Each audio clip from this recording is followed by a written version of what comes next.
Welcome to the Daily Millwall for Friday the 28th of January 2022. In today's Millwall news, we've got a number of stories first, and then we're going to preview the West Bromwich Albion home game tomorrow. So we're going to start off with this. This is an interview with Oli Burke. This is from londonnewsonline.co.uk. I just want stability. Exclusive interview with Millwall loan signing Oli Burke on his meteoric rise and challenges faced. Oliver Burke turns 25 in April, and to say Millwall's latest loan recruit has already packed a lot into his football career is a major understatement. By the age of 20, he had twice broken record of being the most expensive Scottish footballer of all time. He's won a Scottish Premiership title with Celtic and also played in the Bundesliga and La Liga for RB Leipzig and Deportivo Alaves respectively. At the age of 19, after scoring 6 goals in 31 matches for Nottingham Forest, Burke signed a 5-year contract with Leipzig with the fee reported to be £13 million. At the time, he was compared to Gareth Bale.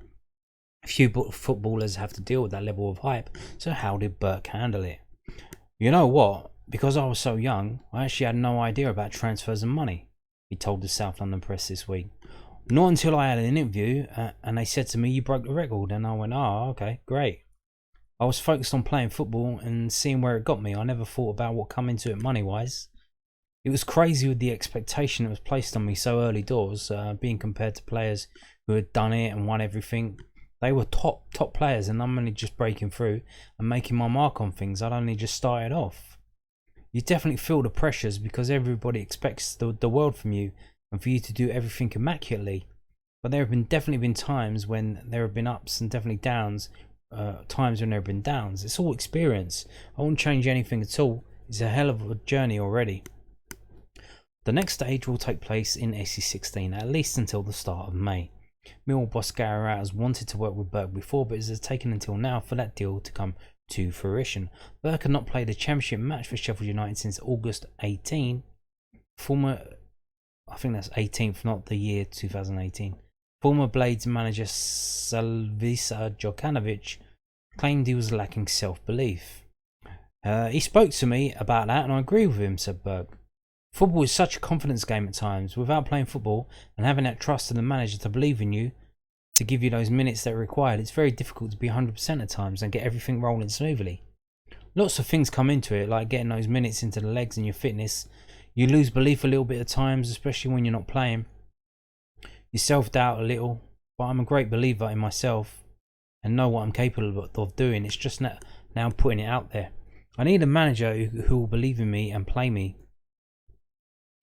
Millwall's lack of financial muscle, at least compared to so many of the clubs they are competing with in the Championship, means they tend to land talent in need of a rebuild. The harsh reality is that if Burke had been flying, then he would not be in Bermondsey now. What does Burke crave? Stability? It's a massive stage of my career now, he said.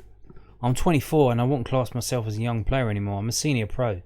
And it's down to me to start playing football. That's the key. I was starved of it so long. To feel settled would be amazing. Hopefully it can bring out the best in me instead of me constantly moving in and out of teams. I want to become the first player on the manager's team sheet. It will be the boost I need. I'm definitely a player who has been ready to go on an adventure and travel, no matter what it is. It's life experiences as well. You only live once. I'm at a stage now where I do want to settle. I know I'm only a lone player, but I'm still going to treat it the same. That is my club.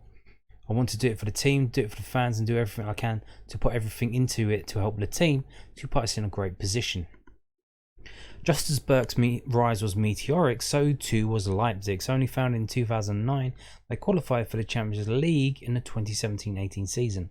Burke opted to join Premier League West Bromwich Albion in August 2017 in a $15 million transfer. Being away from everything was very difficult, he said. There were times when I think if I had stuck it out at Leipzig and didn't rush to move to West Brom, that it could have formed into something if I'd trusted and believed in it. I was just itching to play more football, but when I look back, I was playing a fair bit of football there, more than I thought. I could look back at loads of different things and think, wish I did that, wish I did this, should have stuck it out. Everything happens for a reason, I believe. I moved to West Brom, Tony Pulis signed me. I played my first game, got an injury to my hamstring, and before I knew it, he'd been sacked.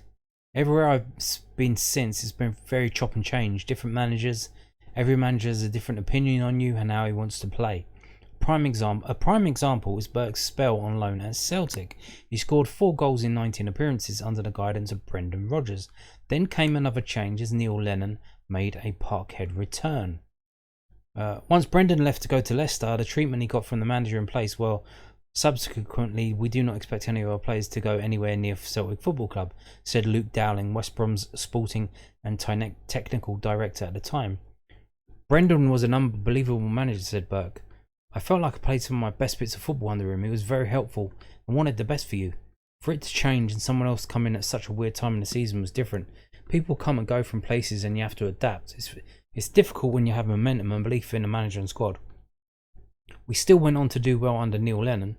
One of my favourite experiences was playing for Celtic. The atmosphere and everything there. In Scotland, football is life and death. It's such a big club. I played in La Liga against massive teams like Madrid and Barcelona. In Germany, it was matches with Bayern, all those big teams and players you dream of playing against as a kid. I'm very proud to have said I've done it and played in it. I've got a lot to learn still, but I can bring this experience into the team. It's a good talking point with the boys when they ask what it's just like to play abroad. I'll always be open and tell them how it is. Burke has described Dougie Freedman as a mentor. Crystal Palace's sporting director was managing Forest when the attacker began to create waves. He was a massive influence and I can't thank him enough, said Burke. I can only speak highly of him. The way he treated me coming through at Forest was amazing. He used to get me up early into the dome and he had me doing 100 keepy ups before I started training with the boys in the morning. Dougie helped me with a lot of little things like my diet. He told me certain things to eat, getting steaks down me so I got bigger for men's football. All these little things he told me gave me that edge and pushed me in the right direction. There you go. So Oliver Burke giving quite an open interview there, but it does seem is he a bit of Jonah? Everywhere he goes, the manager gets sacked. No, I'm joking, but what does that mean for Gary Rowett? Is he going to get him sacked? I don't know. Moving on now to this, also from londonnewsonline.co.uk. We'll be in extra early and stay extra late. Millwall boss Rowett on correcting away form. Gary Rowett is working hard on pinpointing ways that Millwall can improve their away record. The Lions' form on the road instantly spiked as soon as Rowett succeeded Neil Harris in SC16. They banked 31 points away from the Den in the 2020-21 season, one more point than the previous campaign. Saturday's 1-0 loss at Blackpool was a third championship reverse in a row for Millwall. The Lions have 14 points from 14 away league outings this time around. Rowett said, "We've had a lot of positive own performances where there have been a real spark and drive about the team. We haven't performed well enough away from home. It's up to me to help the players change that because I'm the manager. I take responsibility for that. I can look at Peterborough, little bits of the whole game, and Blackpool. If I was a fan going to watch that, then I'll feel really disappointed and get that completely and understand it. We want to show that battle and fight. At times we didn't do that well enough to win a game, even though one goal and moment defines how we feel about each game. My focus is always the same. I come in Monday morning, I can't do anything about it. Then I'm paid to find solutions to win games of football. That's been my focus this week. We'll be in extra early, we'll stay extra late and try and find ways to help the players perform as best they can." Millwall finished 8th on 68 points, just 2 behind 6th place Swansea in Rowett's first season. The Lions were 11th with 62 points last time round. "This team has performed to a really consistent level for nearly 2.5 years now," said Rowett, the fifth longest serving boss in England's second tier. "That's been a really positive period. Now we've got to fight to get back in that level and show we really care about winning games of football. A little bit of positivity, let's whip up a few into shape, see if we can move forward and get a result at a weekend." I think, that is that progression there. So we finished 7th in the first season. Was it 7th or 8th? I don't know. I think it was 8th on it, and then the season after we finished 11th. So how far behind 11th are we going to finish? We keep dropping down and down and down and down, and Rowett's buying more and more of his own players. So it's not Neil Harris's team anymore. It's his home team. He's bombed out players that Neil Harris signed. He's trying to bomb out Moore. He's trying to bomb out Ben Thompson. He's bombed out Bodvarsson and Matt Smith. Connor Mahoney. He's signing his own players now. And we're moving further and further down the table. Finished 11th last season. You think we're going to get 62 points? No chance. We're lucky if we get to 56. So where's that going to put us in the table? 15th, 16th? And then are they going to give him the summer to buy more players? And then how low are we going to finish then? In the relegation places or just above? It's not getting better. It's not getting better. So he can say what he wants to say, talk what he wants to talk, but actions speak louder than words. So moving on to this, he's come out and given a statement talking about Jed Wallace situation. So what's he saying here? So this is also from londonnewsonline.co.uk. Millwall manager Gary Rowett expecting Jed Wallace to stay aligned until the end of the season. Millwall manager Gary Rowett is not expecting Jed Wallace to leave before Monday's transfer deadline. The Lions have rejected 2 bids from Forest for the 27-year-old who's out of contract at the end of June. Earlier in the window, Wallace has been out since the start of December with a quad injury. There is the possibility that someone could come in and offer an amount of money. Would have to look sensibly. Look out, said Rowett. We've said it all along that we don't want to lose Jed. He's been a top player for us. That has always been our stance. We've missed that spark and pace and creativity he brings in this period of games. He's been unavailable. As it stands, it looks like nothing like that is going to be an issue for the club. Hopefully he can get fit and impact us and see where we are in the summer, because that's a different story. That's not really anything that any of us can control. What we want to do is get the best out of Jed again and for him to try and help the team like he has done so many times in the past. Wallace has missed the last 5 matches. Asked if he would need under 23 action to build his fitness levels back up, Rowett replied, he's been pretty good in the past when he's had stuff like that. He's always been good off minimal training. He's one of those players who is naturally very, very fit. He tends to be one who can come straight back in and play to a good level quite quickly. I'll speak to the medical team about that, but we're hoping he might be able to start training next week, but I don't want to predict what will happen in the next few days in terms of him turning up, saying he feels great. He started to work to a different level in rehab. He feels a lot more confident in his injury. For me, that's the biggest thing. When Jed feels confident about something, then he's really quick to get back to a good level. So what's happening here? Can we read between the lines? I don't know. I'm going to try to anyway, and maybe you've already figured it out. But so he expects he's going to be injured until next week, so training begins. So that would probably scupper any kind of transfer, even though it's not really a big injury. It's not a knee, it's not an ankle, it's not something broken. It's just a tear in a muscle, which shouldn't. It's not career ending, so I don't know why a club wouldn't take a chance on that if they knew what they were getting into.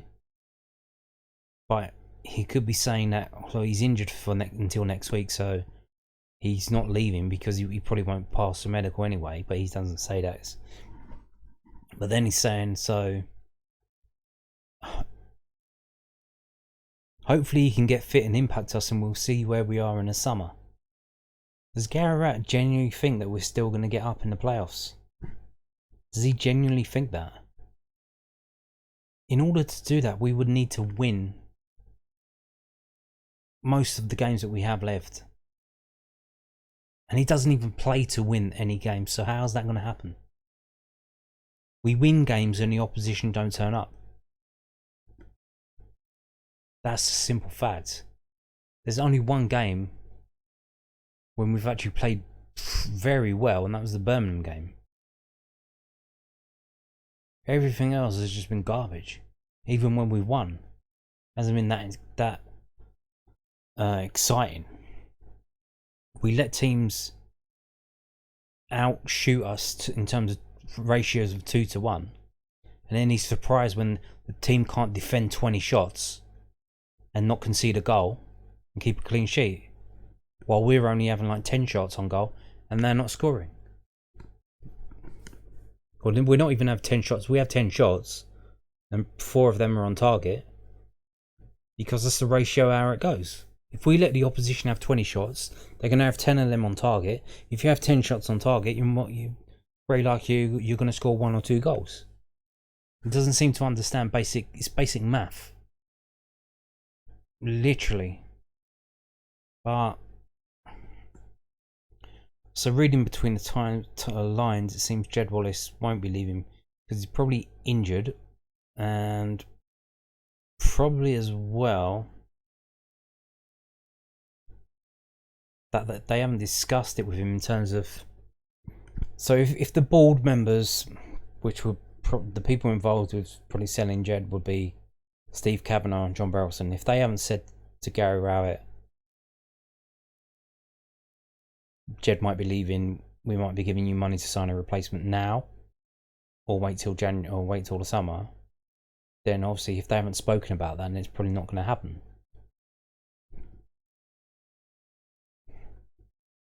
Or maybe Oli Burke is the replacement, which I don't think he is. He's a quick player, but he doesn't seem to have any skill on the ball. That would be Tyler Burry. But then you think, why is Rowett signed Oli Burke if we have Tyler Burry? And then you would think, well, because he doesn't want to play Millwall youngsters.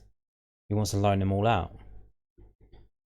But that's another story. So there you go. Jed Wallace apparently staying till the end of the season. Will he be playing again? I don't know. Maybe he might pick up another injury. Maybe it's a bit weird, isn't it? He seems to be on the brink of coming back, and he gets another injury. It's all very weird. But what can you do? These things happen. Talking of injuries, Sheyi Ojos. This is from News at Den.co.uk this time. Millwall to keep Sheyi Ojos despite online Liverpool attacking missing a majority of the rest of the season. Millwall boss Gary Rowett expects Sheyi Ojos to play a part in the last weeks of the season for the Lions. Ojos, 24, could be out of competitive action till the start of April with an ankle injury. That would be the majority of the rest of the campaign. The Lions have 7 scheduled games in April and 1 in May to finish the regular league season. Rowett was asked if any thought had been given to end in a loan deal. No, it's 8 to 10 weeks in the prognosis, Rowett said. He's a Liverpool player, so we won't push that process too much. At the same time, if he makes good progress, certainly for Sheyi and possibly for Tom, they could still come back in and see a reasonable amount of games. Whether that's 7, 8 games, whatever that is. The problem with injuries is that you start putting definitive timescales on them already. There are so many hurdles to jump in the meantime, but certainly Sheyi will be staying with us, and we'll see if we can get him back with a little bit of time to spare. So probably for that Peterborough game, 2 games before the end of the season, which you're probably going to need to stay up, win to stay up. He's going to be coming back for that. And then you look on the table there with 15th for 33 points.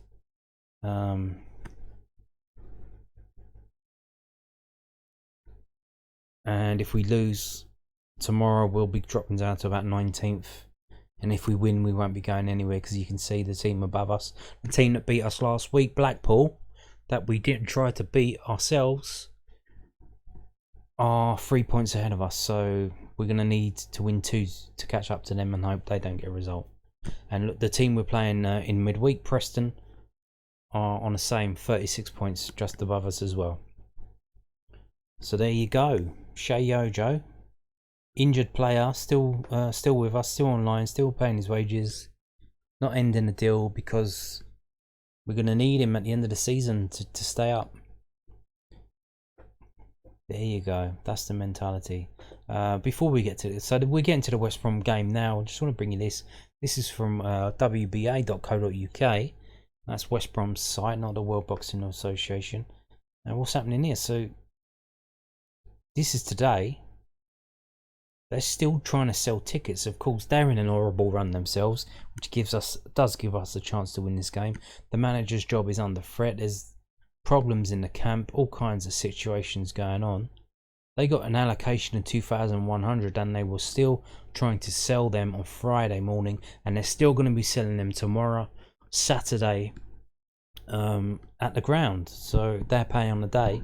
They can rock up and buy a ticket from the North Stand to get into the away end. And there's ticket prices. It's a bit steep, £33, but 2,100. They're not big fans of watching West Brom at the moment. They don't want to pay the money to go and watch a team that's complete fucking dog shit, and I won't blame them.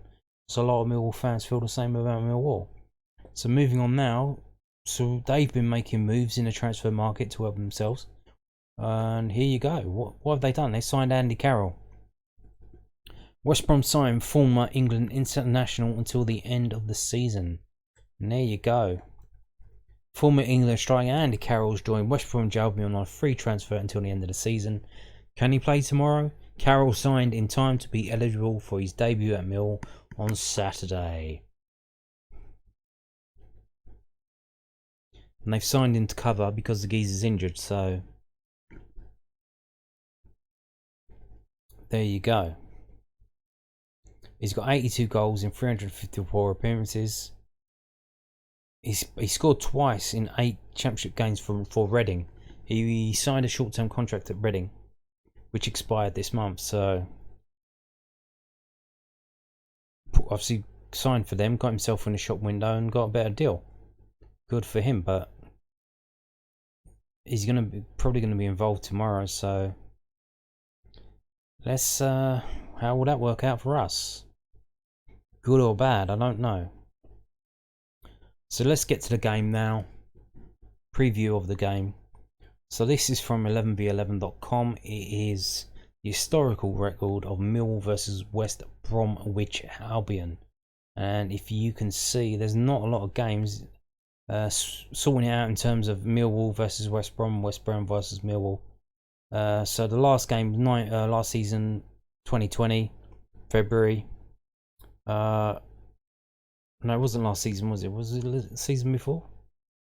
Probably season before. No, it was last season, no. No, season before. No, it's last season. 2021. No. What am I talking about?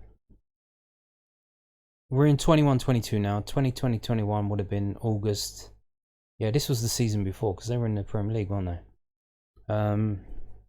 Yeah, so a couple of years ago, lost 2-0 at home. But before that, you can see a long run of games without losing. You have to go back until the 25th of April 1987 for the 1-0 defeat. And there's not that many games because we haven't really played in the same leagues over the years. Quite a few cup games though. The first game we played at the Den with them was 1924. That was an FA Cup game. We lost 1-0. We lost in 1938 5-1. We lost in 1946 2-1. And just looking through that, so just 1, 2, 3, 4, 5 defeats at 5 defeats at the Den for Millwall versus West Brom. Quite a few wins and quite a number of draws as well. 2-2. There's quite a few 2-2s really. But there you go. Not a lot of games between the pair of us because we've been in different leagues over the years.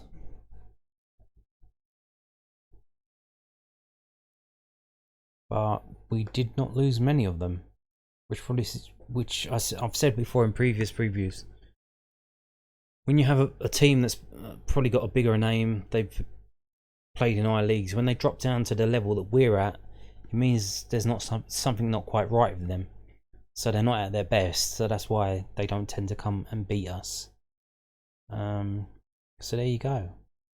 Let's have a look now at, so this website is whoscored.com. It's their stat situation. So they only go back 4 games because the game before that, the 5th last game, was 1995, and obviously we all know that football didn't begin until 1996, Euro 96, don't we? We all know that.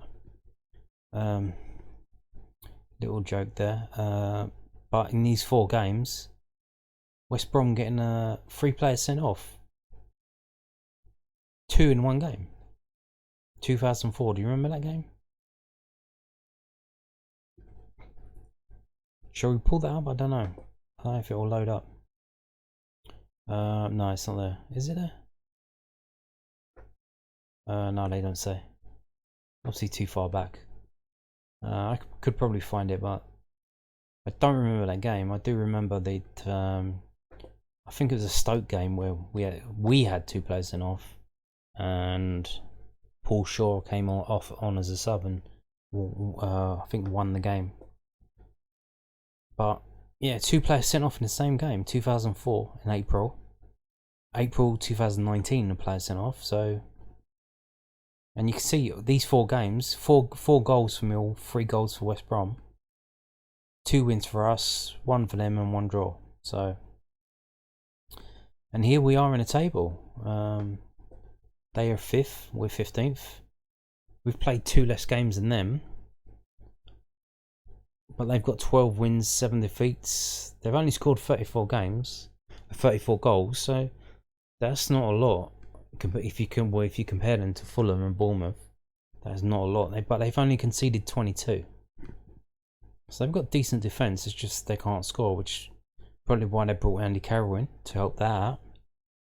So let's have a look at the form. Current form. So we've won more than them. We've won 2 of our last 6, and they have won 1. 2 draws, lost 3. Only scoring 4, conceding 5. Only conceding 5. Streaks. Well, we all know. We are in a run of 3 defeats. This is just league games.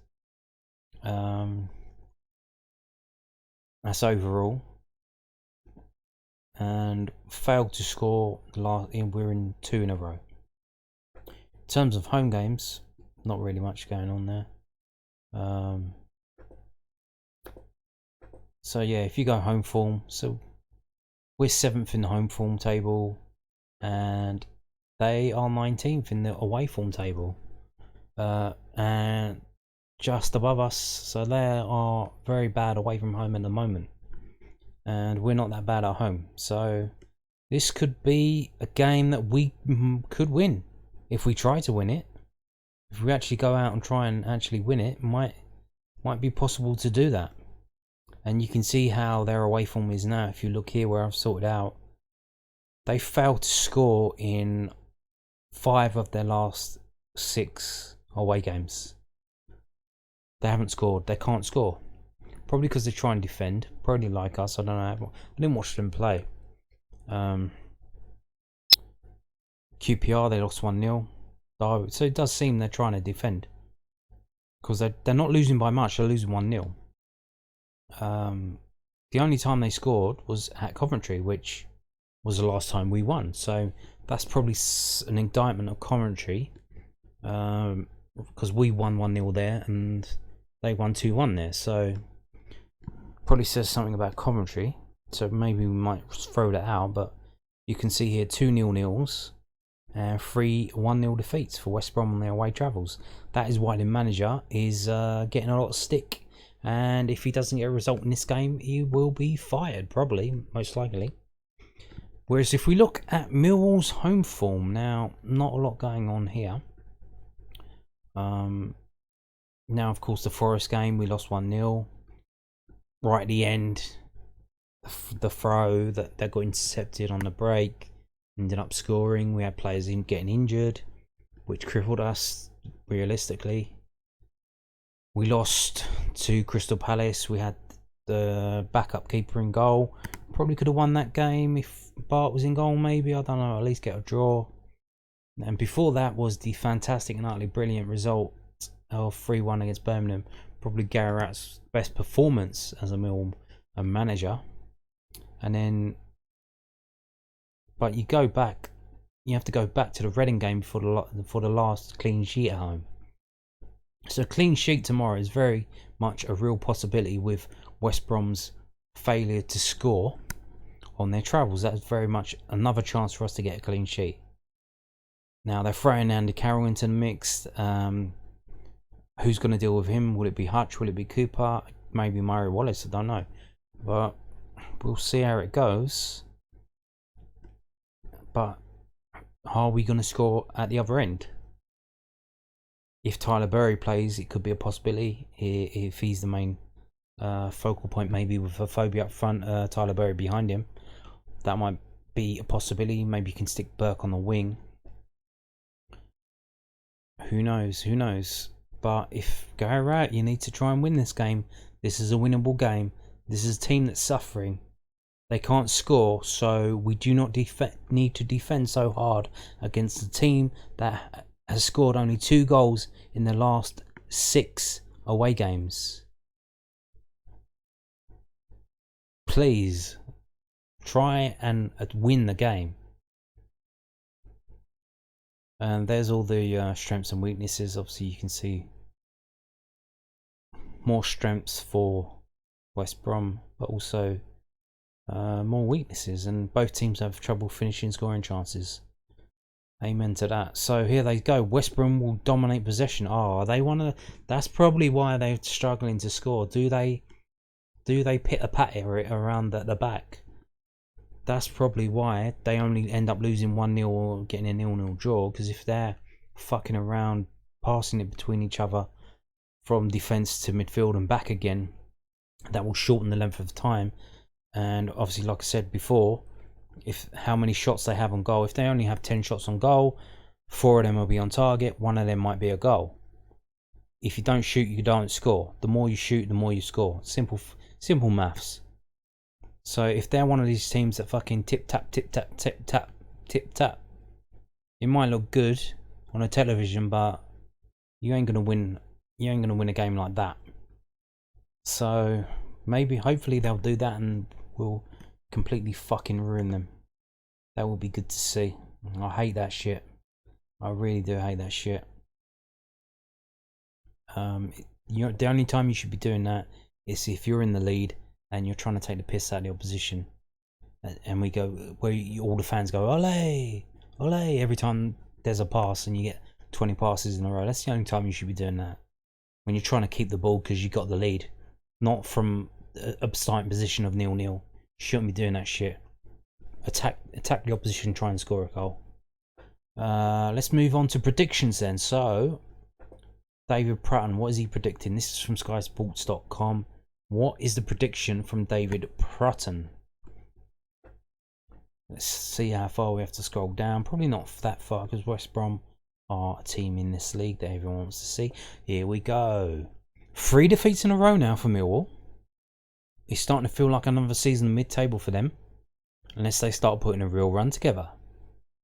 West Brom thought they might have been back in business at the weekend after they rallied late to beat Peterborough, but the result against Preston shows there is still a lot not quite right under Valerian Ismail. I think it could be another damaging defeat for his side at the Den as well, and he's going with the traditional 1-0 to Millwall, which is West Brom's usual result away from home, losing 1-0.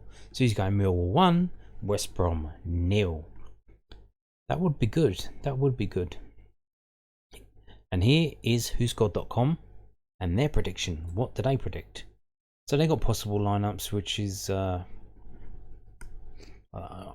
they never get that right. The injuries as well. I think Alex Pearce should be back on the bench. He was training yesterday, so they've got the player back from the African Nations Conference who was playing for Nigeria. Millwall have seen under 2.5 goals in their last 4 home matches against West Brom in all competitions. Prediction: Shane Lavery scored the only goal of the game last weekend as Millwall condemned to a 1-0 away defeat in the hands of Blackpool. The Lions are plummeting down the table following a run of 3 straight league defeats. Wednesday night's 2-0 home defeat to Preston marks a turning point in Valerian Ismail's stint as West Brom manager. The former Barnsley boss is losing the faith of the Baggies fan base following a run of 1 win from the club's last 6 league games. And they say Millwall 1, West Brom 1.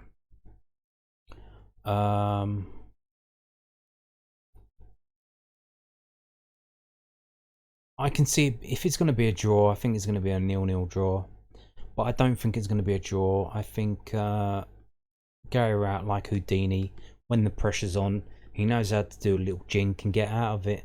I think because he just waffles on, you can see he's talking about keeping Jed because we might be in the playoffs and you never know what's going to happen. Well, I know what's going to happen. We're going to finish about 17th, 18th because the players that we got are injured, and you try and defend all game, inviting the opposition to shoot on sight. So that's not a recipe for success. So I think we all know how that's going to go. But he manages just to turn it around when the heat's on him, and I think it's going to be, and I think we will attack tomorrow.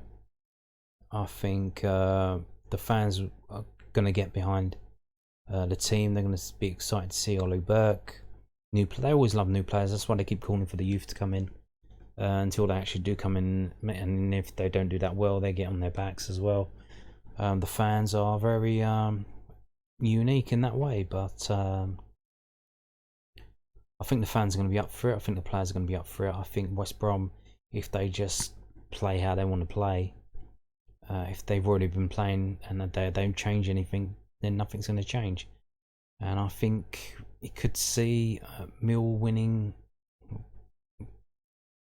I think Millwall could win this 1-0, or I could see it being 0-0, but I think Millwall are going to win 1-0. So there you go. Thank you for watching. Goodbye.